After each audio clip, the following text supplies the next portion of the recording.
Welcome to another edition of Artist Spotlight, the podcast. I'm your host, Mitch Stringer. As always, the podcast brought to you by our friends at the Maryland Photography Alliance, where you can check out everything photography related on the website at mdphotoalliance.org. So definitely encourage you to check that out to hear about upcoming contests, get tips, see who they have coming up as speakers. It's something worthwhile, and I think you can really benefit from it. So I want to make you aware. My very special guest this episode is a friend of mine of over 15 years, Rob Carr. And Rob has recently been promoted. He's the director of sport content of the Americas, which of course would be North and South. And he is with Getty Images, which is one of the premier providers of imagery worldwide. And so without further ado, Rob, thanks for joining us. Hey, Happy New Year, Mitch. Yeah, Good to be here. Thank you.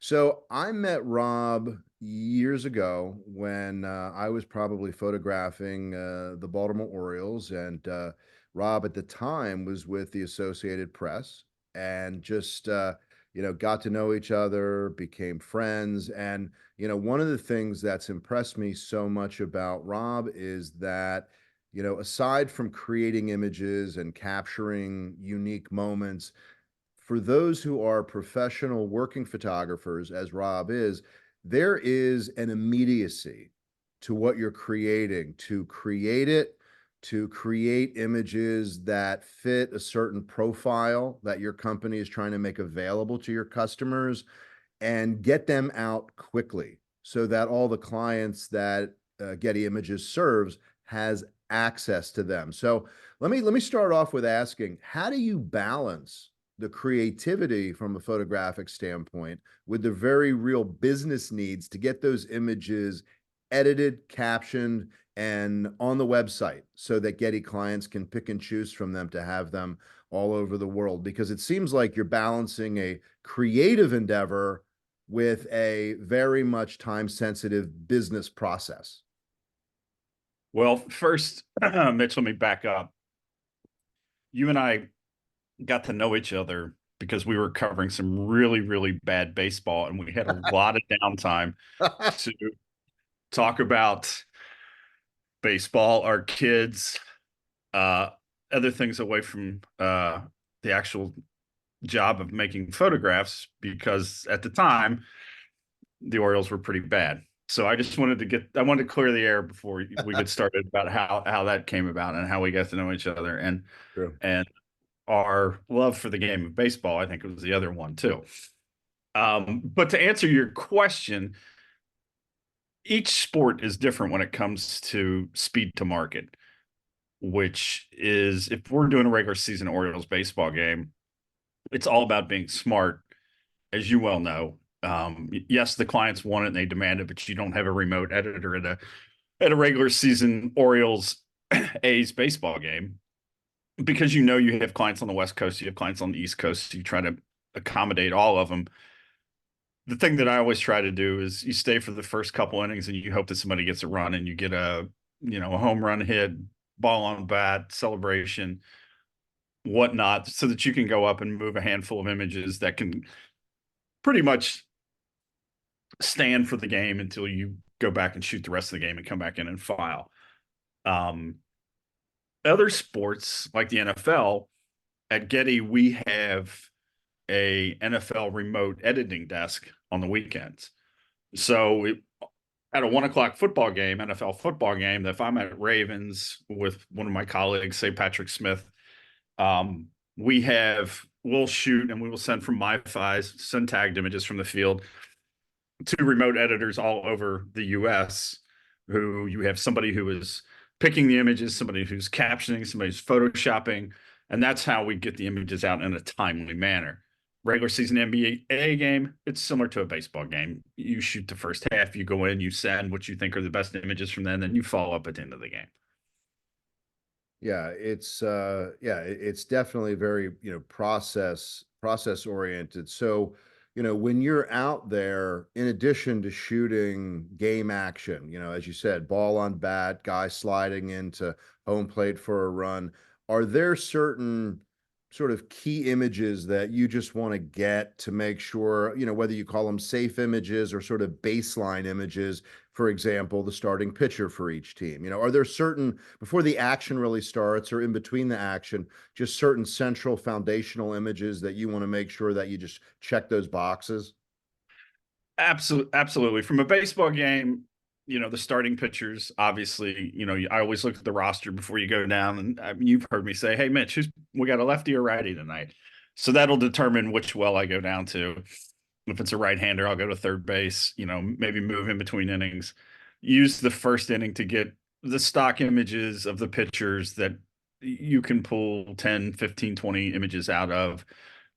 What I like to do at not day baseball games, night baseball games, is use the first two innings when you have daylight. We had a team this summer that came in. I forget who it was, but they were loaded up on left-handed batters. So I went to third base and I'm like, I'm gonna sit here for two innings so I could get every left-handed batter that came up because they were, that's the way their lineup was.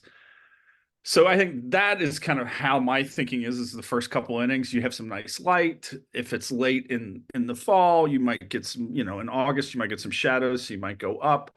It's just kind of a game day decision, to use a cliche of how you do it. It's how the teams are playing, who the superstars are. If you have a team that comes through that doesn't have really any superstars on it, you think a little differently. You have the Yankees come to town, it's a different story because everybody on the Yankees is a big name. God forbid when the Dodgers would ever come to Baltimore or Washington, that's going to be a disaster with Ohtani playing this year. Not a disaster, but it's going to be crazy. So I think every game can be a little bit different. I think the one thing that I always try to do is, if there's a 3-game series and I'm doing, say, 2 of the 3 games, I try and mix it up. I try and, use the data that we have at Getty. How many images do we have of the second baseman? How can I add to our collection? How can I provide images that the other agencies don't have? Keep our numbers up, keep our clients happy. So you kind of think those sort of ways, because as you know, with baseball, Mitch, there's a lot of downtime, and baseball can be very boring, but you can use those times to shoot stock in the infielders. Yeah, there's all sorts of images, especially at a place like Camden Yards. It's such a recognizable ballpark out of all of the ballparks in Major League Baseball. So anything with the warehouse, Boog's Barbecue, Clancy the Beer Man, anything, you can look everywhere, and every day you can do something different. I use the phrase, there's pictures everywhere. And, if you're at a halftime at a ball game or a timeout at a football game, there's still pictures to be made. And I think that, if you're a member of one of the camera clubs that's a part of the Photo Alliance, or you're just listening from wherever you're listening, I think very often you can say, well, there's nothing happening right now. What I came here to see or photograph is on pause, so I'll just wait a few minutes until they restart. But maybe speak to the benefits of just looking around you, finding these smaller moments that are not the game per se, but very much tell the story about the environment even in which the game is played. I think in baseball, there are a lot of nuances, a lot of little detailed things that, if you were to walk on the field and to watch batting practice, to the average fan, you might not see. But if you're going there and visually thinking, what can I show from batting practice, or even a baseball game that's something different? I'll use batting practice as an example. You walk through the dugout, you see the bubble gum sitting in the dugout, you see the sunflower seeds, everything's arranged, you see all these things, you see batting helmets lined up, you see bats, there's all these details that you can pull out of it. Then you fast forward to the game, and it's like you said, there could be a lull in the game, but that's when you look to the dugouts. What are the players doing? These are 25, 26-year-old kids playing a kid's game. They're always, they're blowing bubbles. There's spitting water. There's all sorts of images that can be made that are away from the game that you don't necessarily see. And if you're in the fourth inning and the score is 3-0, and the pitcher's up with 2 outs, and you got a guy that's batting 178 up, and he's got an 0-2 count on him, the picture of the guy striking out, it doesn't matter. It's not going to affect the outcome of the game. But that's when you look around. That's when you look for these images. I remember um, Adam Jones, simply AJ at simply AJ number 10. Um, you would look at him and he was always blowing these huge bubbles in the dugout. And even I made a picture of him one time from up above. He hit a home run as he was crossing, as he's getting ready to touch the plate. He blew a bubble from bubblegum. It's just little detail, little nuances that kind of that's what keeps me engaged in a baseball game. Because if not, you can be staring out into space. Well, and to your point, I think about for a lot of people who are listening and they think, I go to my child's ball game, I go to their little league game, their high school game, their college game, their Legion game. And, I think because a fan can get closer to the action in those sports than at a professional sporting event, that all those facial reactions, which are so much more dramatic when it's kids because they're not professionals, they're kids. And you have kids kicking the dirt, you have two kids, especially when they're really little, paying no attention to the game, they're actually just talking to each other or being silly on the bench. And I just think that, like, those are those small moments that the amateur has access to, and can it's not about shooting the biggest name in sports necessarily, it's about making unique images that are fun, that tell a story. And I think that literally everyone can find a venue, even if it's a little league field, to make those kind of pictures. You just have to be open to it and you have to look for it. You have to know what to look for, I think. I agree with you, and I have to tell you, people oftentimes ask me, what is your favorite picture you've ever taken? What is your favorite thing to photograph? And to kind of circle back to your point, you know, I have 4 boys. All of them played baseball, all of them played football, all of them played basketball. To me, the most fun was photographing them. And some of my favorite images are of them, and of them playing baseball at Rogers Forge down the street from me. Um, there's all these baseball fields. And one of my favorite pictures is my son, Alex. He was like maybe 10 or 11, was at bat. And I shot it from way out in the outfield, not with a super long, expensive lens. I think it was a 70 to 200, but I framed it out because nobody was behind him. Okay. But the only person that was behind him, there was like a box behind him, was his little brother, his baby brother, who's sitting there looking behind the cage at him like this. And to me, that's absolutely one of my favorite pictures. And it was not something that you needed a long lens for, you needed access for. It was super clean, and obviously the importance of it is, there's my son Alex swinging the ball, and there's his baby brother Luke licking on a lollipop behind him. Now, So I am going to admit that there were some moments where I was the dad with the ridiculous lens at the game. I've I been was too. I was too. Yeah.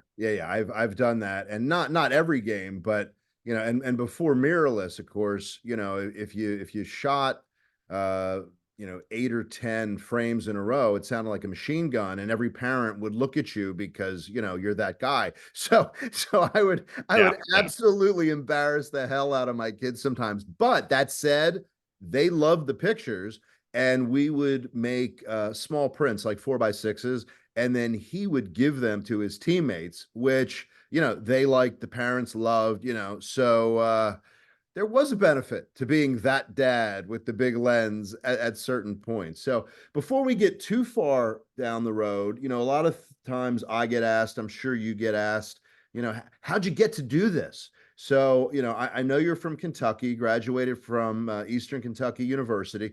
How did you go from there to, this lofty position of director of sports content, the grand poobah of sports in the Americas.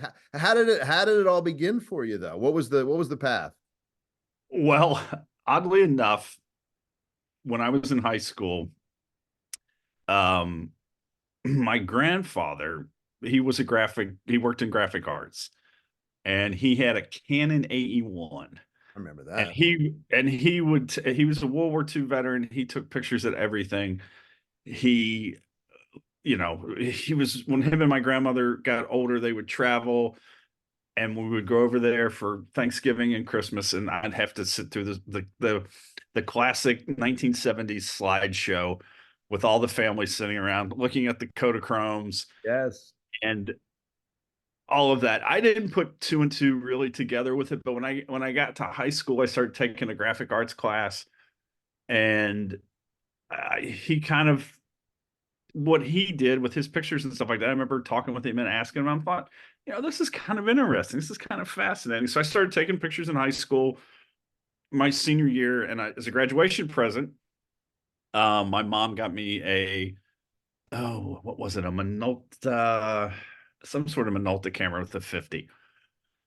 I went to college at Eastern. I went there. I was a police administration major. I was going to be a cop. Oh, wow. Okay. Yeah.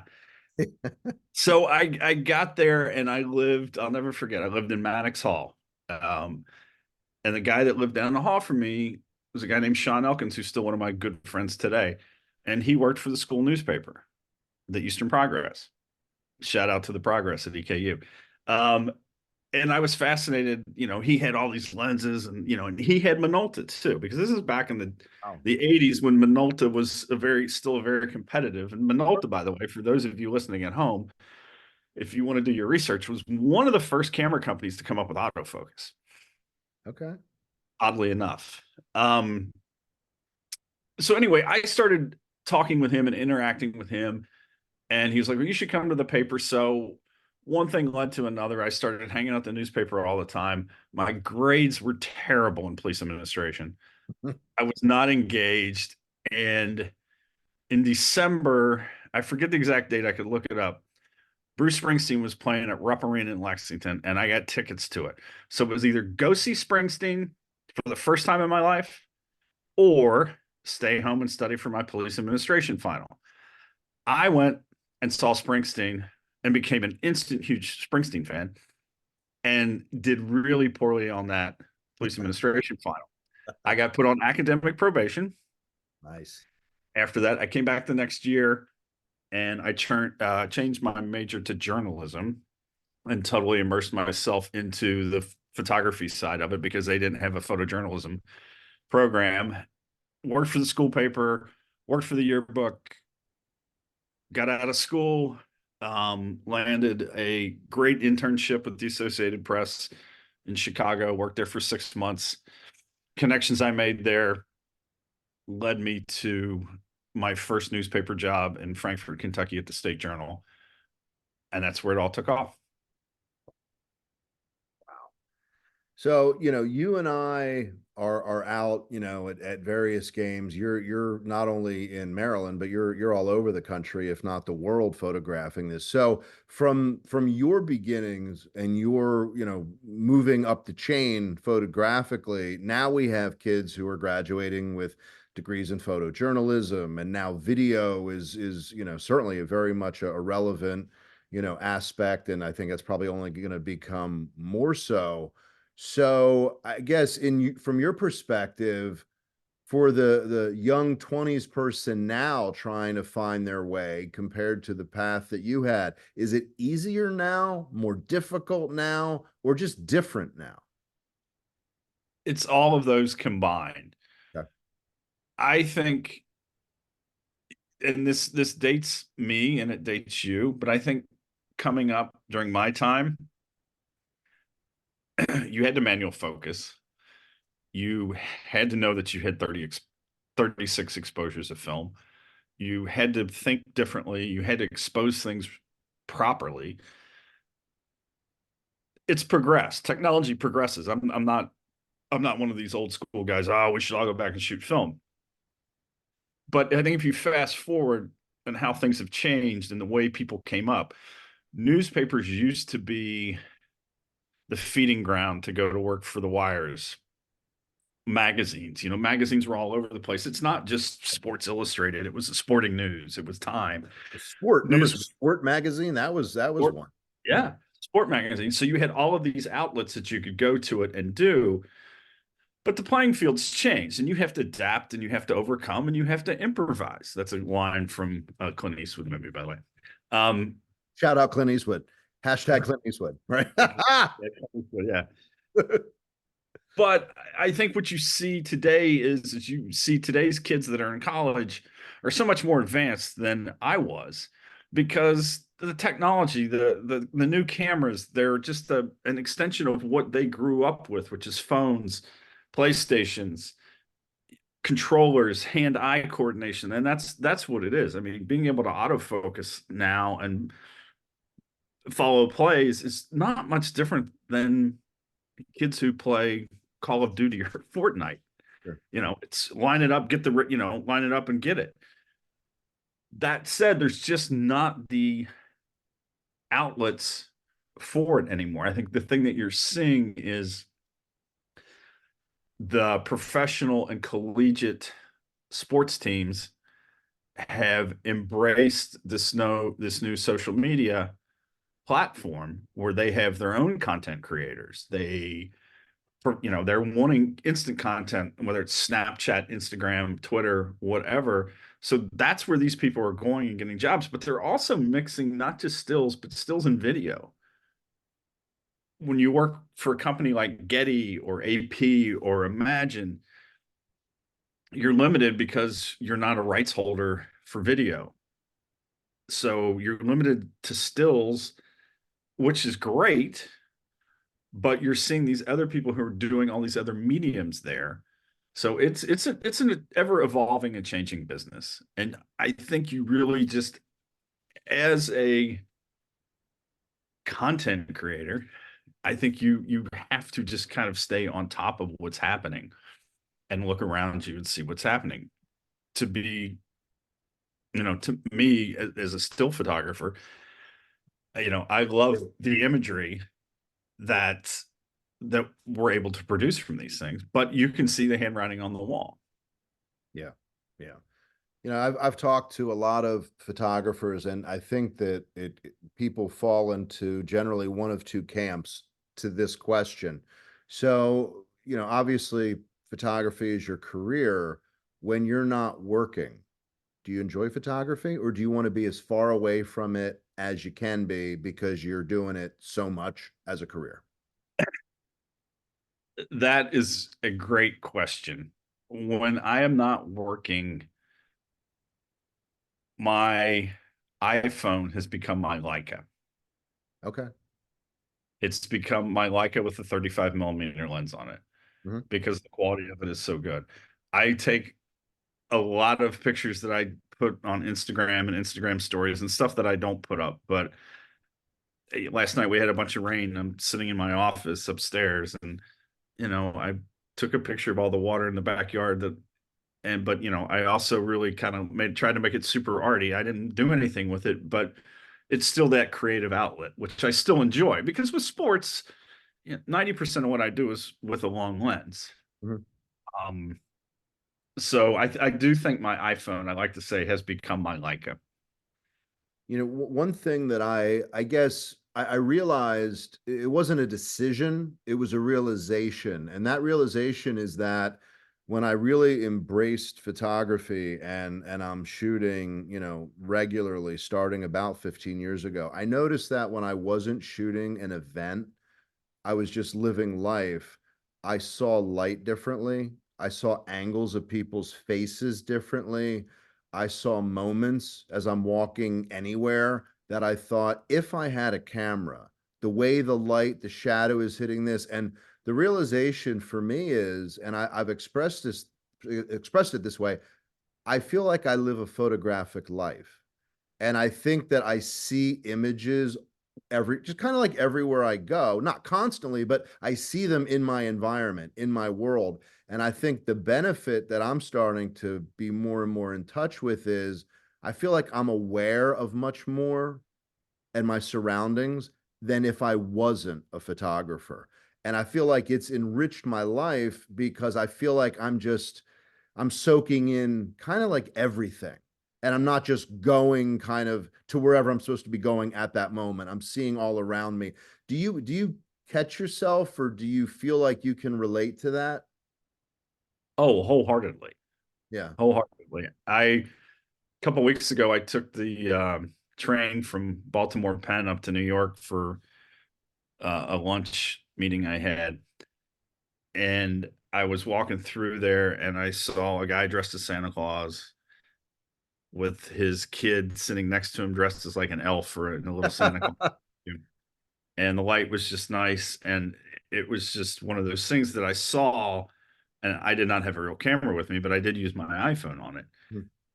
But yes, I see those moments, and I took a bunch of pictures of it, and the grandmother was there, and she's like, "Oh, that's my grandson," and so yes, and I do see those things, and a lot of times when I would go to DC to do hockey and NBA, I would take the train when I could, and it was the same thing. I would always I would see these things and I would document them, and I still do that even on my street, even when I go to the grocery store, when I just anything. It's yes to me. Yes, I'm mainly a sports photographer, but when you walk around, you do see things. You notice light, you notice this and that, and you do see. I agree with you. I do see things that way a lot of times.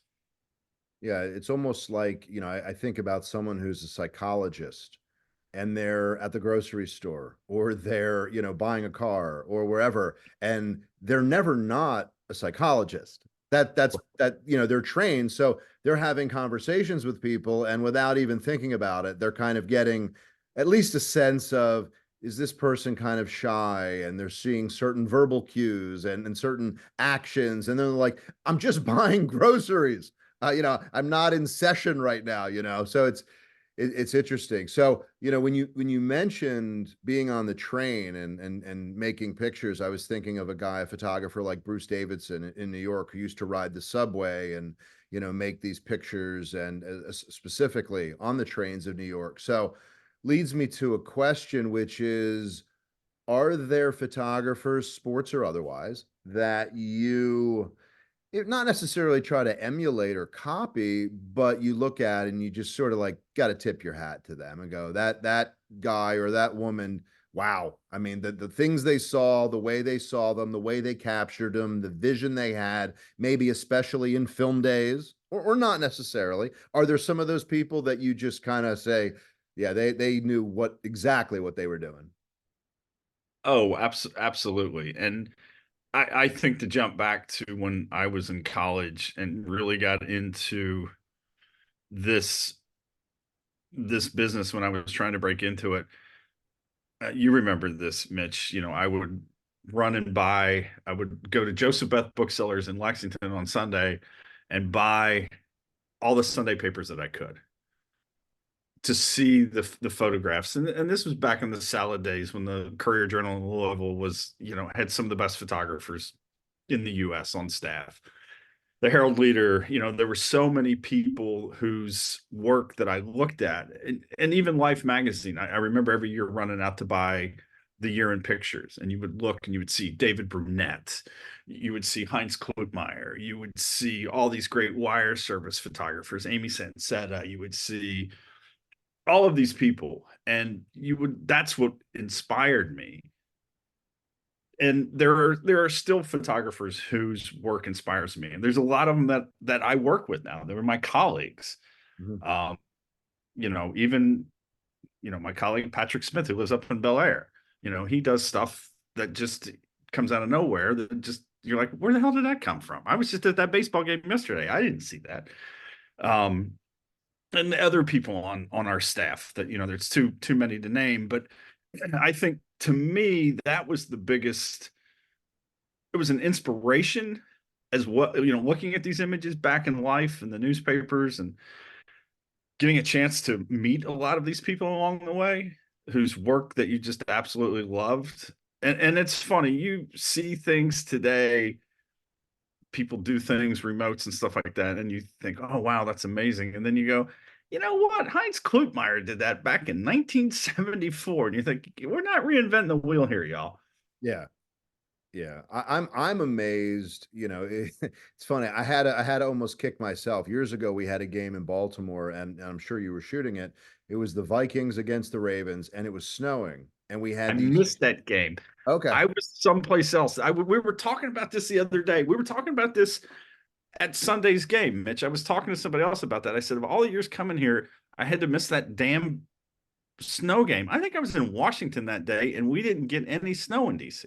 Go ahead. I remember Josh Freeman had been signed like 5 days earlier to be the quarterback for the Vikings. They were struggling to get a quarterback, but it was the flakes were huge, so it wasn't a ton of snow, but the flakes were huge. And I remember realizing that my autofocus was struggling to autofocus. And I thought, oh, this isn't good. So then I thought, all right, I'm gonna manual focus and try to figure that one out. And as I'm transitioning from autofocus to manual focus, I'm thinking of people like Neil Leifer and all these people who shot so many iconic images with no autofocus and horrible lighting at a lot of these stadiums and a lot of these arenas. And so, I mean, I look at some of those people and I'm thinking, was everybody just shooting at f11 or and whatever 1/500th of a second, if that. And so, I mean, do you kind of what you just said about autofocus and how, they have eye autofocus where your eye goes, the autofocus goes. So from where we are now back to some of these photographers, Walter Yost is another one, who was Yes. shooting in the 50s and forward, you know, you've got to be amazed by some of the images they created, the sharpness of many, many of those images. Oh, it's totally impressive. And I think that's what used to blow me away about that.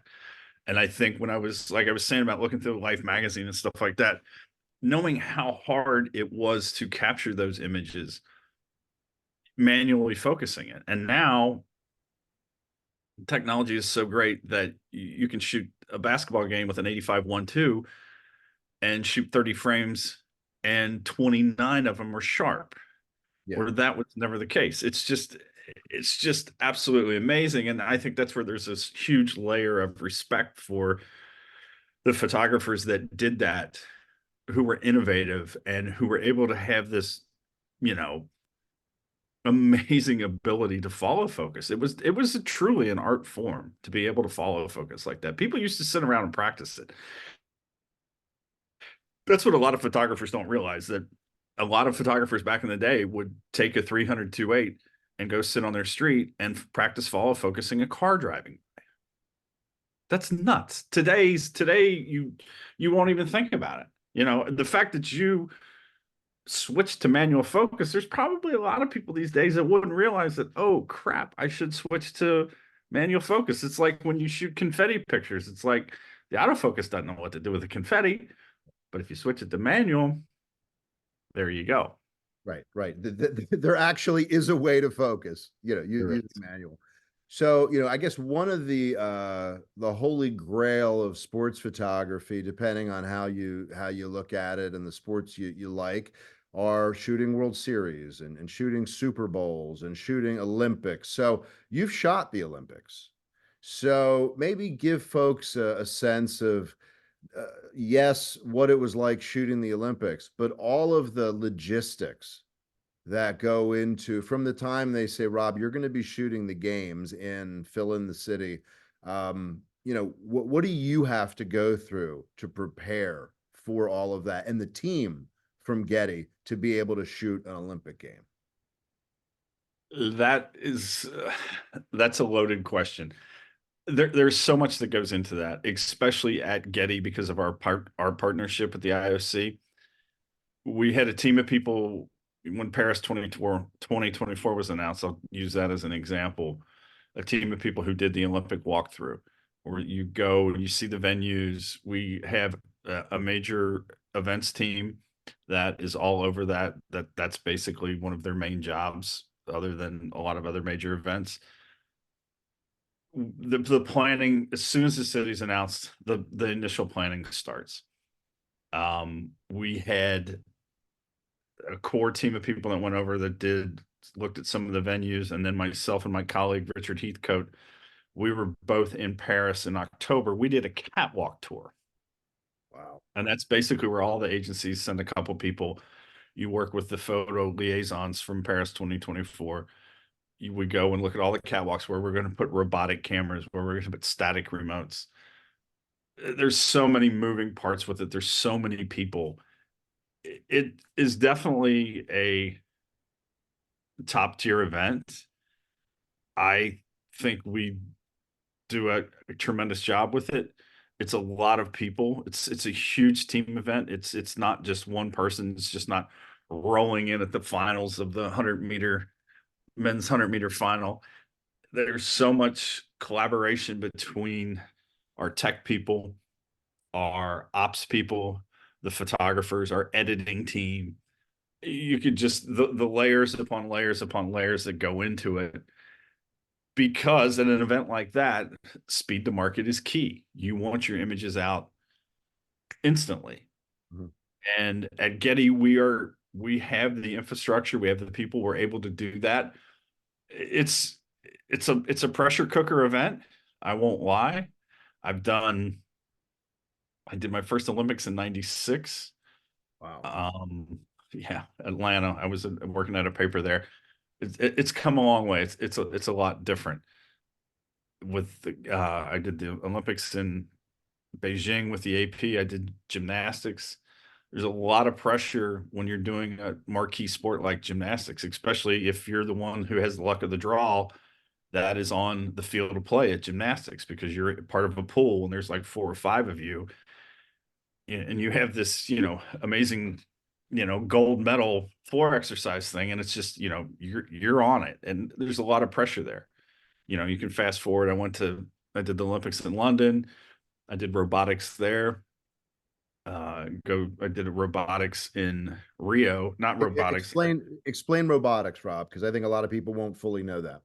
So when we talk about robotics, the different camera companies, whether it's Sony, Nikon, or Canon, have all developed what we call robotic cameras. They're robotic systems that we mount, that the agencies mount in catwalks to provide a different, unique view. So it's basically you're taking the 35 millimeter camera, and each manufacturer's adapted it differently, and it's able to move sideways. You're able to zoom, you're able to pan, you're able to follow, and you can basically control it from your computer.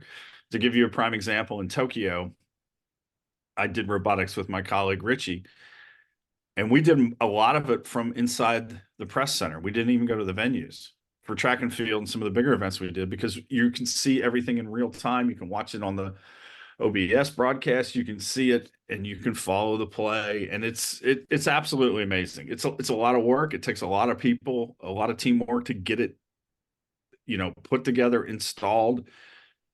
But it produces some great images. It really does. They're just different images that you normally wouldn't get. I mean, yes, you could go into the catwalk and put a static remote up, but with the robotic, you can follow it. You can hit presets so that you're shooting the start. If you're at the 100-meter finals, you can preset it to do the start, swing it by the Olympic rings as they run by, and then get it back for the finish. And you're talking under 10 seconds. It's incredible. It's pretty cool. Yeah, no, and it gets you places that it would either be difficult, some cases impossible, to put a human, for the Yes. duration of an event, and now you're there. So no, that's huge. So one question that we get frequently, so I always like to ask is, what is your go-to set of lenses for most events, as far as the lens sizes, speeds, etc.? When I Let's pick a sport. So let's take football. Football or baseball is America's game, allegedly. So, if let's go with football. It's football season. So if you're going to shoot football, brand aside, because all the brands are good, but how many bodies, and then what type of lenses, what kind of size lenses are you bringing? I've changed up the way I do things. I like to mix it up. for a number of years, I always try and do it with three bodies. Okay. I like to use a 24 to 70, a 70 to 200, and then a 400. This year, I kind of mixed it up. I went out with a 24 to 105 because of you can get a little bit more range out of it. And then I started bringing my 85 1.2 with me, That's along interesting. with my 400.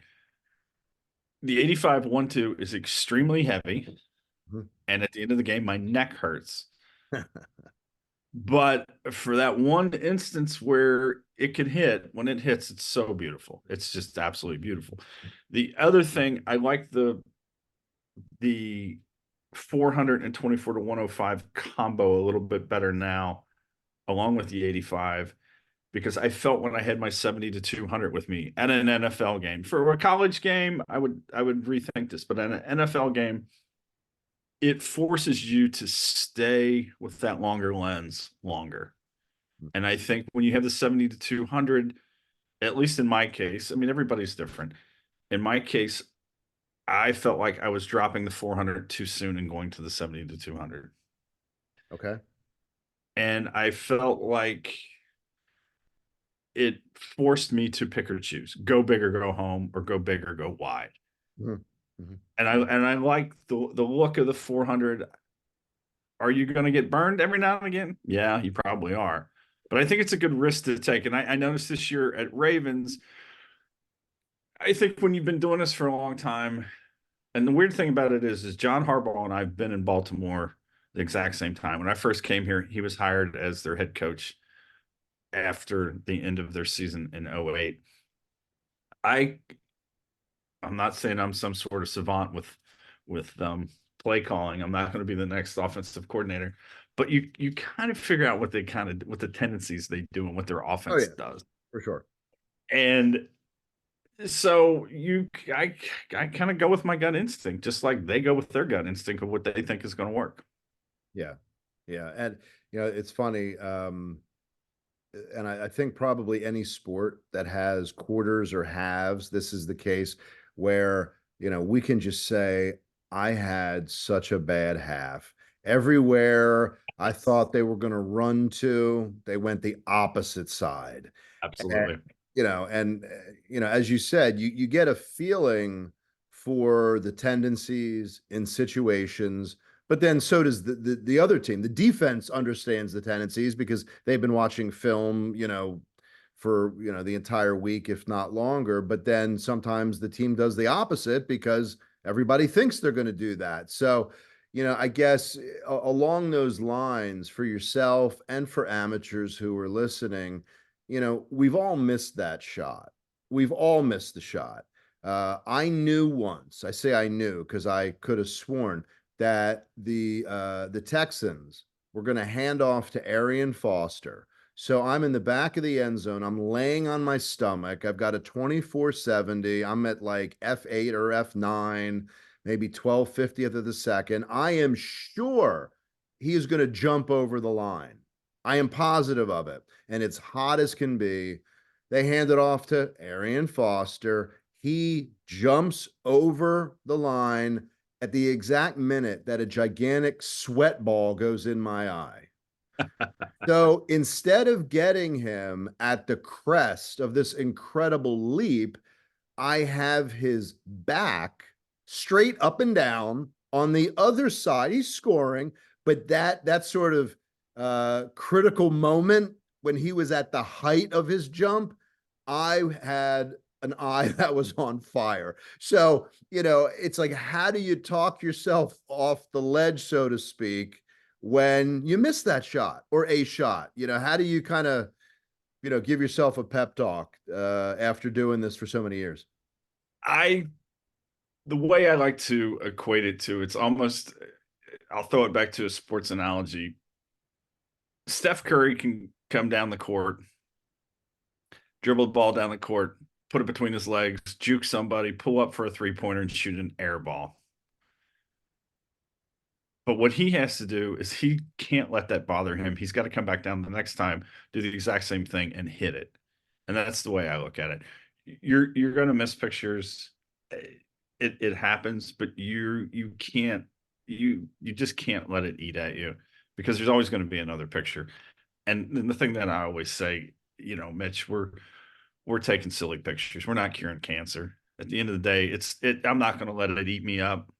There's always going to be another picture. There's going to be another touchdown. There's going to be another play at the plate. You win some, you lose some. You want to win them, for sure. That's the goal, but you can't you just can't let it get to you, because there's so much else out there, and there's going to be another play. They're going to go up and down the court again. Yeah. Yeah, no, that's good.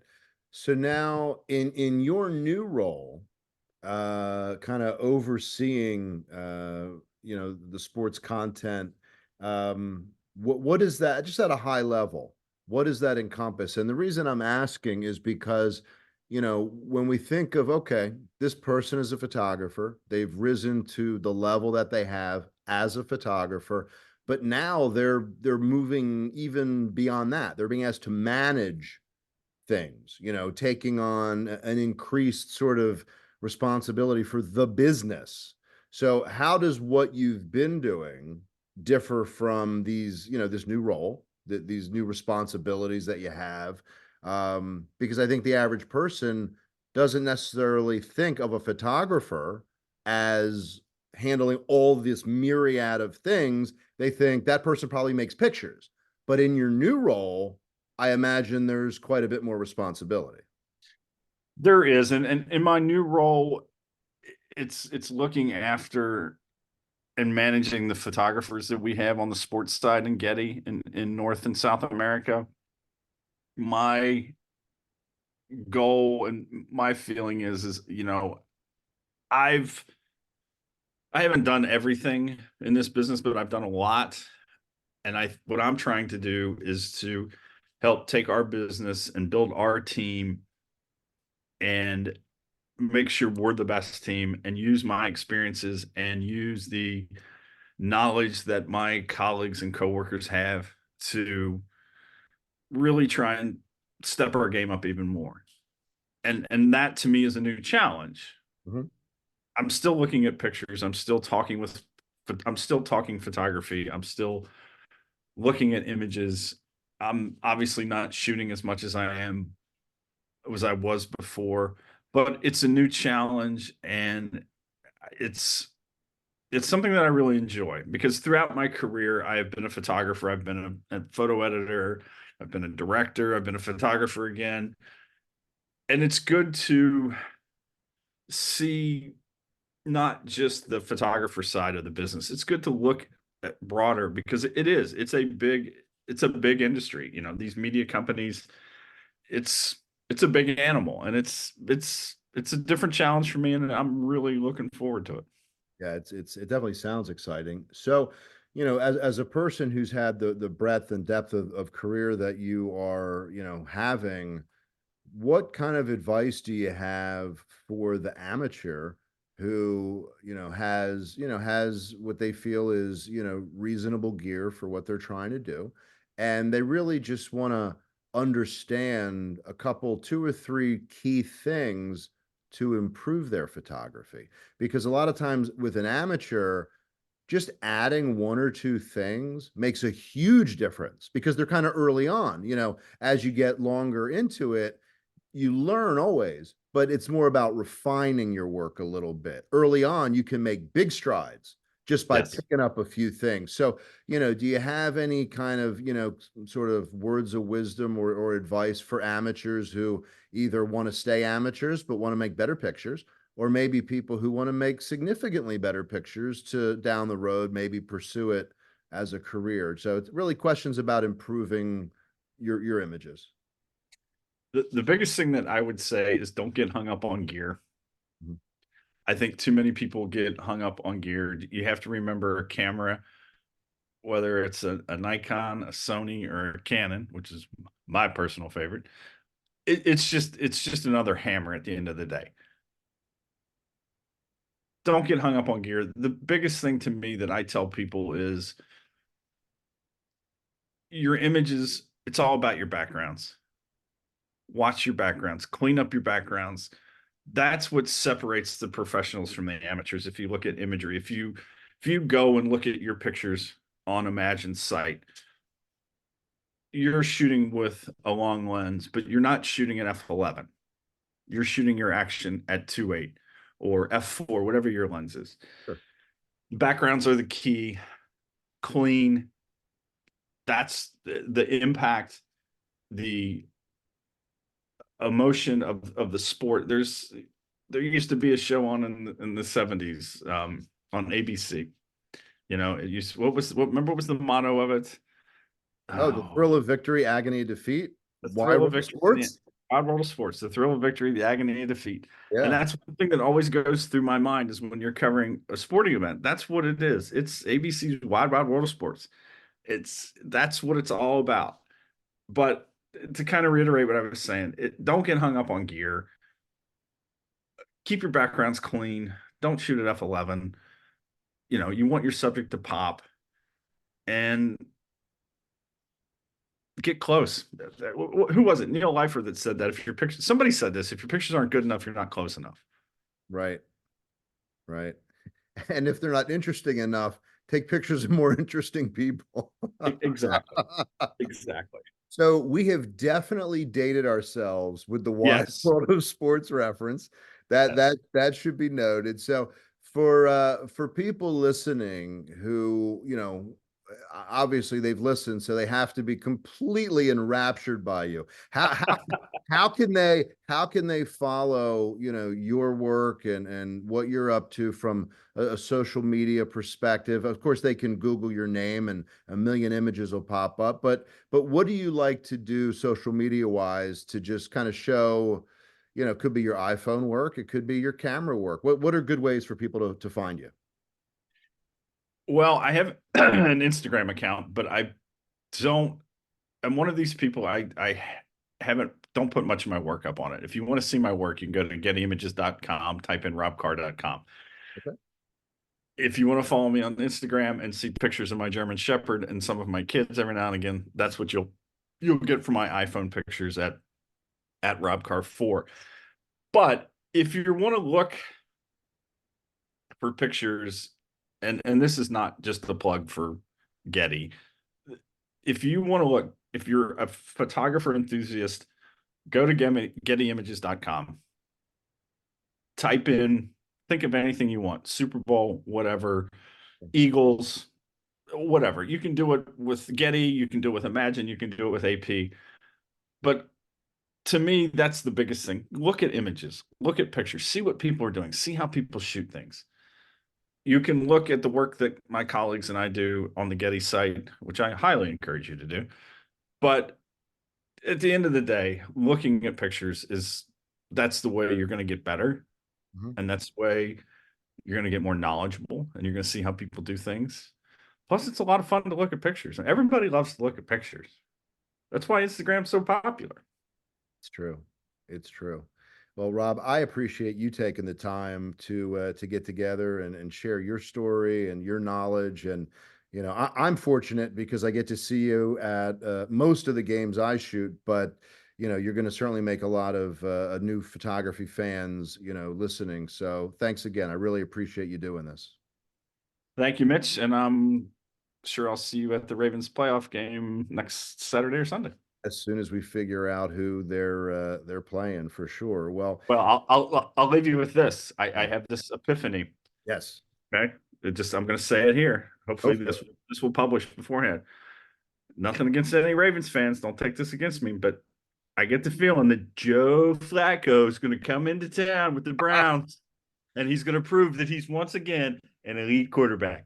That would be pretty special. Well, I definitely would like to see Joe back here because what a great story! What a great story for us old guys.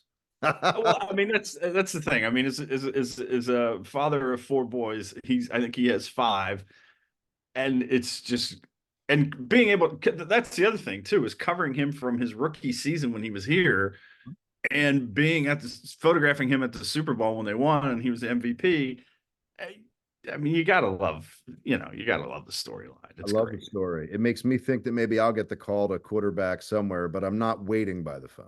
Well, That's I mean, you never can tell. You might be called up to the big leagues to manage a team, Mitch, with your baseball history. That's right. It could happen. Also not waiting by the phone, but well, Rob, thank you so much for joining. And on behalf of the Maryland Photography Alliance, we're thrilled you're here. If you want to see what I'm up to, you can check out my latest work on my Instagram, Mitch Stringer Images. You can go to mitchstringerimages.com, the website, see what's going on there, and tune in. Be sure to like, subscribe, and follow the podcast so you don't miss any of our upcoming episodes. And until then, I wish you great light, happy shooting, and we'll see you next time.